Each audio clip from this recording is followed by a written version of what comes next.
రోజు.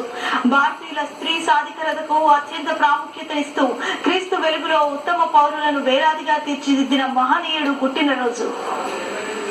21వ శతాబ్దంలోని Christian machineries లో ప్రముఖుడుగా భక్త సింగ్ చెప్పుకుంటారు. యేసు బోధనలకు ఆకర్షితుడై యుక్త వయసులో క్రీస్తు మార్గంలో నడిచి భారతదేశ వ్యాప్తంగా 10,000 దేవాలయాల స్థాపనకు ఆరాధ్యుడయ్యాడు. హైదరాబాద్ హైబ్రౌన్ చర్చ్ అందుకు వేదికగా మారింది.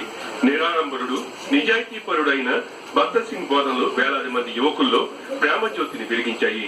ప్రతి సంవత్సరం ఈ సంఘం నిర్వహించే అఖిల భారత యువజన సమావేశాల్లో కనీసం 10,000 మంది యువకులు పాల్గొని ఆత్మీయ మేళ్లు పొందుతుంటారు. తన బోధనలో భారతీయతకు పెద్దపీట వేసిన మహనీయుడు సహోదరుడు భక్త సింగ్.